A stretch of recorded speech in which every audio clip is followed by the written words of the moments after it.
Hello and welcome to the Relaxation and Conversation with Global Gateways UConn Global at Home session.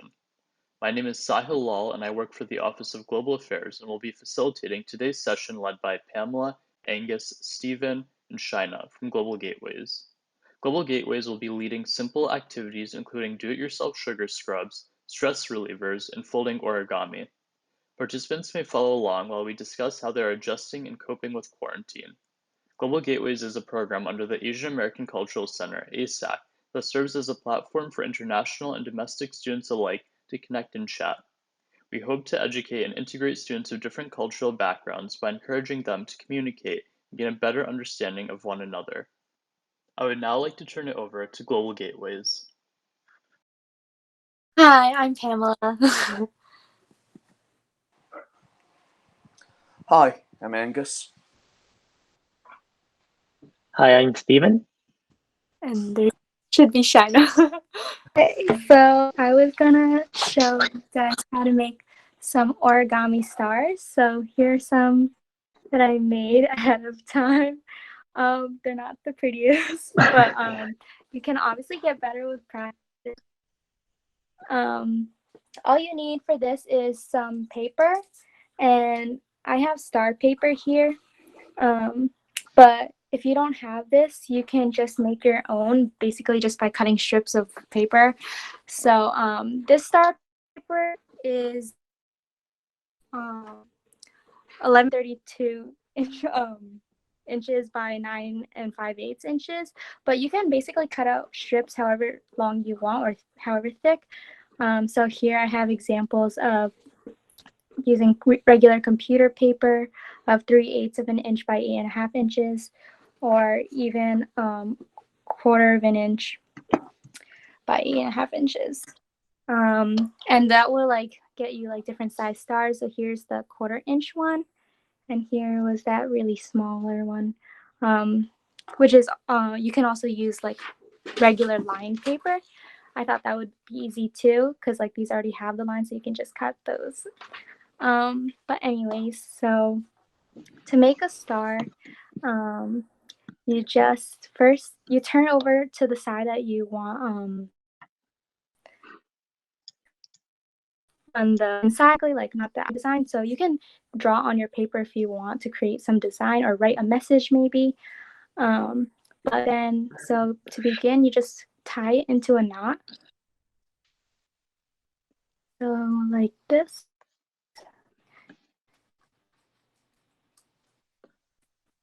And then you want to tighten it so that there's just a little bit overhanging.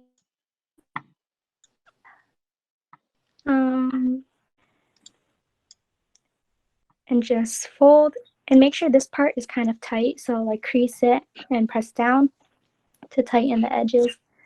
And then with this overhanging piece, I generally flip it over. And if it's a little bit too long, I just tear off a little bit of the excess. But you can tuck it in. So if you see right there, you can just tuck in the overhang.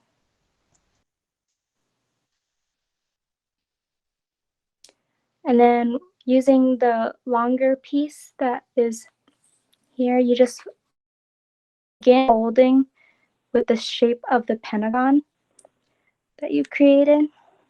And when you turn it and fold it, it will kind of naturally go to like the next side. So if you're confused about where to fold it, like this next fold should go upwards like this. But if you try to push it down, it wouldn't fold properly. Like it wouldn't make that nice pentagon shape. So it just generally, it'll like help you move along. And you continue that until you run out of paper, basically.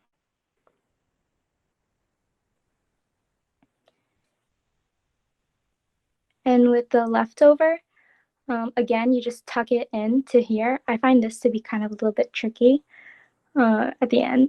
So I just tuck both of the pieces in here and make sure it's pressed nicely. And then once you're done, for the last step to make the star shape is you're going to pinch the center of each edge to form the points of the stars. Sometimes it comes out funny because I'm not that good.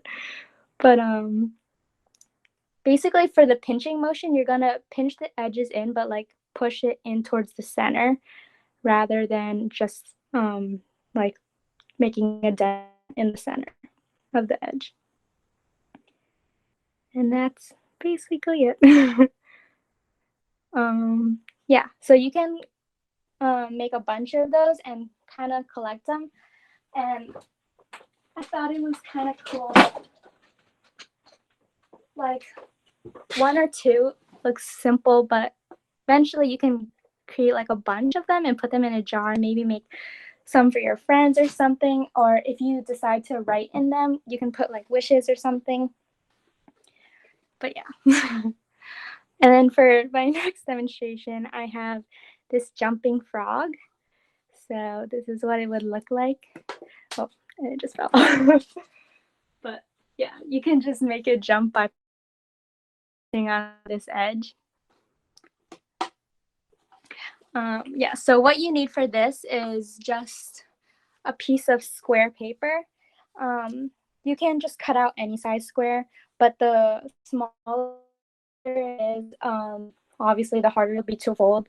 But also, generally don't make it too big because then it might not jump as well. And you can use any paper as well. But like computer paper works fine, and you can create your own design. So for here, I'm using this paper that has a pattern on one side and is wet in the other. You want to start by folding the paper in half.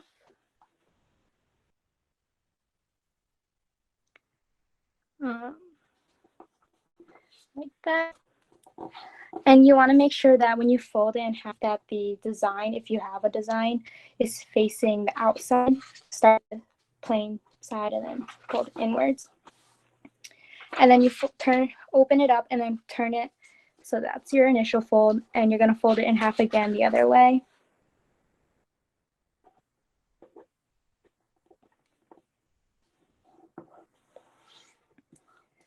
And then with this, you want your open side to be on the right. And you're going to take, so you see this is your first fold. You're going to take this top corner on the left and fold down halfway towards the center line that you made. Like that. And then open up and repeat on the other side.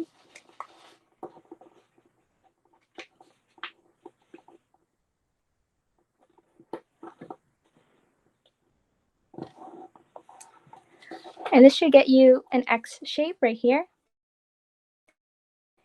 You want to push the two sides together towards the center, and then it should make this kind of fold, and then you push the top down. This gets you a triangle shape, and here at the tip I just pushed the corners in so it made a nice tip. This is going to be the head of the frog. So like if you see, like this is that part. And then after, this is what it looks like. You're going to take this bottom half and fold it up halfway towards right at the bottom of the head.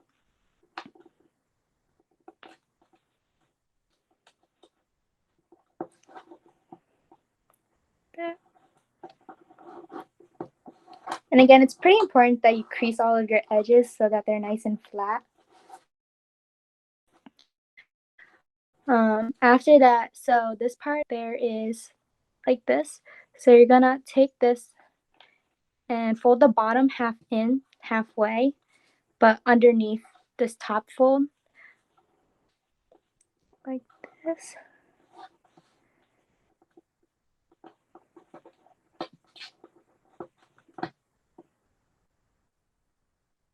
So this is what it looks like. And then you repeat on the other side.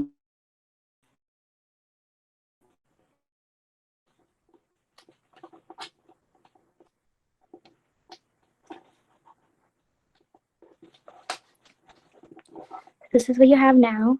And at this point, the paper is going to get a little harder to fold because you folded it so many times it gets really thick. Fold one more time up in half, like that. And make sure you crease it. And then for the trickiest part, so this is what it looks like now. You have like this half put up. You're going to grab this part, the very bottom, but like this top edge, and you're going to lift it up while pushing this bottom piece in. You're going to lift like that. And then it should create like this pentagon shape again. Well, right here now it's a trapezoid, but when you repeat it on the other side, it'll create a pentagon.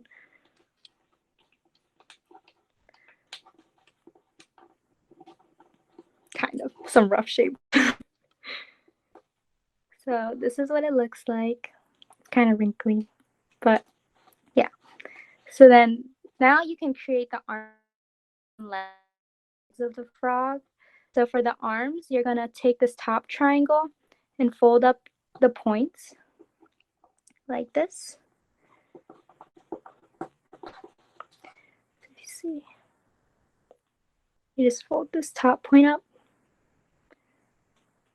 And then for the legs, you're gonna take this half and fold it outwards.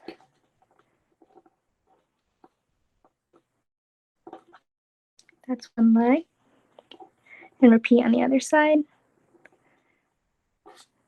So this is what it looks like right now.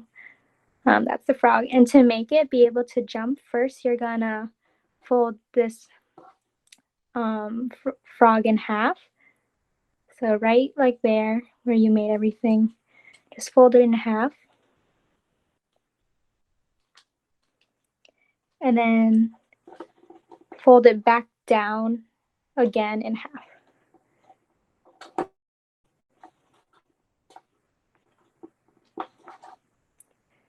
this. And then that's it. That's your frog. And it should jump. If it can. Yeah. That's all I have for the origami portion. And now Shina will show you how to make a DIY scrub.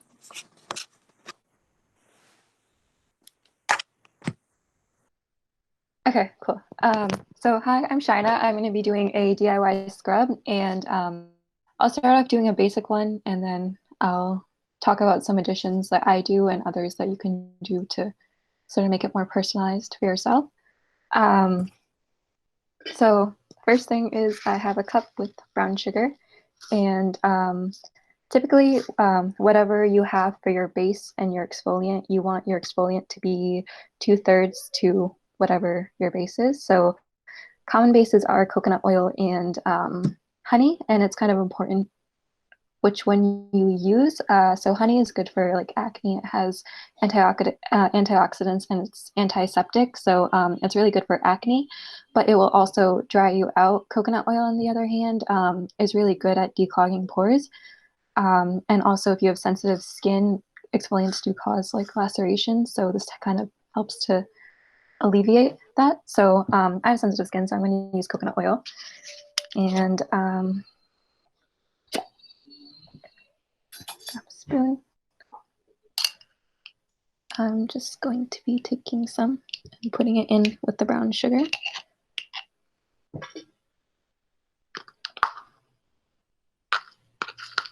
And because it's still cold, it kind of solidified. So typically you would mash that up together, and that would be your basic scrub.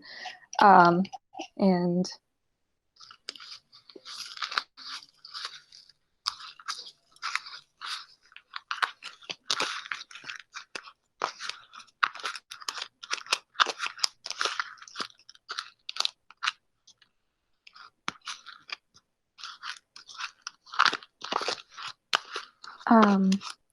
you kind of want to have it in like a thicker consistency. So both are really, even if you use the honey, they're going to be quite tough, but because coconut oil melts down and honey sort of has like a viscous texture when you apply them, they're going to melt down and scrub pretty well. And that's your basic scrub, and yeah, it works. But if you want to like specialize it to your own needs, kind of, you can add some other like natural ingredients that you have throughout your house. So my first one I usually add is green tea. Kind of just take a leftover tea bag and squeeze out the excess. So this has antioxidants in it. So it also reduces redness and helps to alleviate any irritation you have on your skin that's caused by like other breakouts or anything. And then when you add stuff like this actually makes it double as a mask. So you can sort of leave it on for a bit and then after some time wash it off and use it as an exfoliator. And then if you're someone who also needs like a chemical exfoliant, if you have a strong chemical-based toner or serum, you can add something like that in. But if you don't have anything, you can use like common fruits and stuff. So like pineapples or tomatoes have AHA in it, and strawberries have collagen in it. So these can like help boost other skincare needs. And they're very, because they're mixed in with whatever else like these fruits or vegetables have, they're very like light and don't impact your skin heavily, so you don't have to worry about too much irritation. If you can eat it fine, like without an allergic reaction, it's not going to impact your face too much. So at most you're going to get a minor breakout, but that's like with any new skincare product you're trying. And then other ingredients that you can use like turmeric for anti-inflammatory, but also dark circle reduction, or like tea tree oils. And then I personally like to use vitamin C. I usually use lemons, but I don't have any. So I'm going to be using a lime. And vitamin C helps to reduce like hyperpigmentation. So you just kind of mix it in. And this will kind of make your mixture a bit more runny the more liquids you add in, obviously. So based off of what you're adding in, just make sure you maintain the consistency by adding more sugar usually, or coconut oil if it gets too dense. And yeah, so that's my personalized scrub. You can really do it based off of what you need. Pay attention to what your skin likes and go off of that. It's a great way to like calm down and also like pay a bit more attention to yourself. So yeah, that's it. Thank you. Great. Thank you so much for your activities. I think those are great ways to kind of relax during this stressful period. And more interested in learning more, I know you guys are hosting a conversation sometime within the next couple of weeks. So I can look forward to more activities and conversations as well. But again, thank you so much for participating in UConn Global at Home, and thank you to Gateways. We really appreciate your help and all that you do as Global Gateways. And if you would like to find out more about your organization, where can they do that? If you want to find out more about our organization, first you can follow our social media, which is at ISP_Global Gateways on Instagram. Or if you want, you can follow ASAC, which is the Asian American Cultural Center, on Facebook or Instagram. And if you ever come by to UConn, you can stop by one of our meetings whenever we figure out what time it is that semester, where we'll do more activities like this. Yeah. All right, thank you so much. And I think that concludes our session.